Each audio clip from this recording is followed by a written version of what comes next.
Pada sesi pertama ini, kita akan bahas tentang pengetahuan dasar teknologi informasi. Pertanyaan standar biasanya menanyakan tentang apakah yang dimaksud dengan teknologi informasi. Yang dimaksud dengan teknologi informasi adalah sistem yang digunakan oleh manusia untuk menyampaikan pesan atau informasi. Pertanyaan berikutnya adalah bagaimana teknologi komputer dan komunikasi bersinergi, yaitu dapat didefinisikan adalah pemanfaatan perangkat komputer sebagai alat untuk memproses, menyajikan serta mengelola data dan informasi dengan berbasis pada peralatan komunikasi. Nah, komputer dari sisi pengelompokan teknologi informasi yaitu masukan atau input ya. Kemudian berdasarkan mesin pemroses, processing mesin, kemudian teknologi penyimpanan, storage teknologi, dan teknologi perangkat lunak, software teknologi, dan terakhir mengenai teknologi keluaran atau output teknologi. Berikutnya mengenai teknologi masukan atau inputan. Dapat digambarkan bahwa ada beberapa device atau perangkat teknologi. Di sini contohnya adalah penggunaan papan ketik atau keyboard ya, bermacam-macam.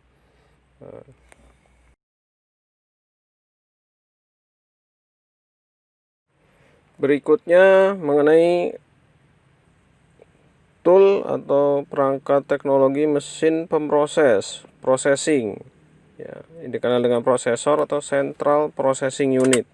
Itu terdiri atas rangkaian komponen elektronik seperti resistor, kapasitor, IC, dan merupakan bagian terpenting yang terdapat dalam CPU, di mana sangat menentukan baik buruknya kinerja suatu komputer.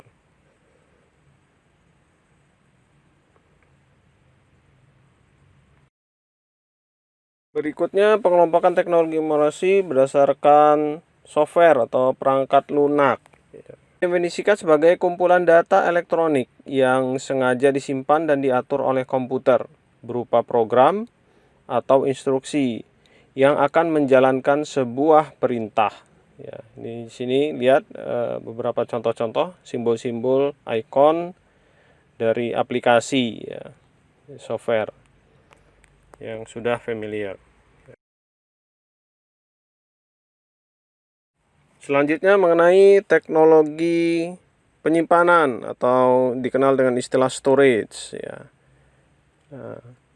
Dapat didefinisikan bahwa storage ini memiliki fungsi untuk menyimpan data yang diambil atau disimpan atau diolah ya.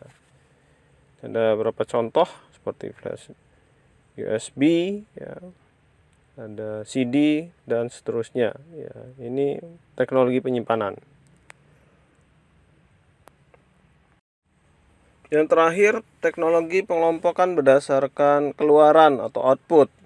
Di sini didefinisikan merupakan suatu komponen keluaran utama setelah data diproses, di mana hasilnya dapat ditampilkan dalam layar monitor yang berbentuk soft atau peralatan dapat dicetak di kertas melalui printer yang berbentuk hard. Jadi contohnya di sini mewakili adalah printer dan monitor.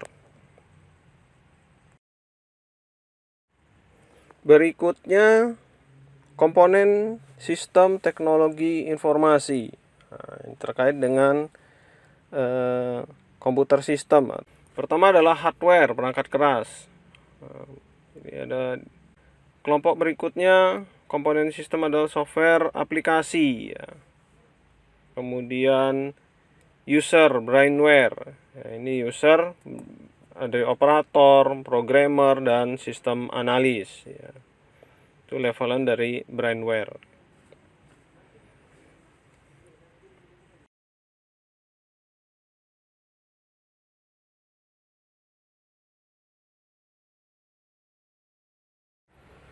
Berikutnya tahap pengolahan data. Input ya, peralatan input ya, perangkat input, kemudian masuk ke processing ya, kemudian mengalir ke storage, disimpan setelah diproses, kemudian kembali lagi ke processing untuk diolah untuk menghasilkan output ya. Nah, output ini dapat digunakan kembali ya. Nah, feedbacknya ke inputan berikutnya. Ini tergantung siapa yang menggunakan. Output tadi jadi inputan dan seterusnya. Advantage atau keuntungan dari penggunaan komputer. Yang pertama adalah masalah kecepatan, speed ya. Tentu lebih cepat dari kinerja manusia. Kemudian keandalan, reliability ya, lebih andal. Berikutnya masalah konsistensi ya, stabilan ya.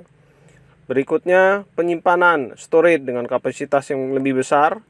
Kemudian terakhir komunikasi ya, dapat berhubungan yang lebih kompleks ya.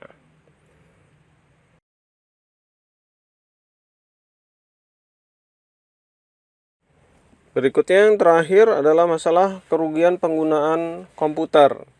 Yang pertama masalah pelanggaran privasi ya. Kemudian berikutnya masalah kesehatan ya. Dampak kesehatan penggunaan dari komputer ya. Kemudian dampak berikutnya adalah masalah pada angkatan kerja ya. Impact on the workforce ya. Dampak pada angkatan kerja. Yang terakhir berdampak pada lingkungan hidup ya. Jadi penggunaan yang berlebihan gitu ya, atau efek sampingnya. Demikian untuk sesi ini. Selamat bertemu kembali di sesi berikutnya. Assalamualaikum warahmatullahi wabarakatuh.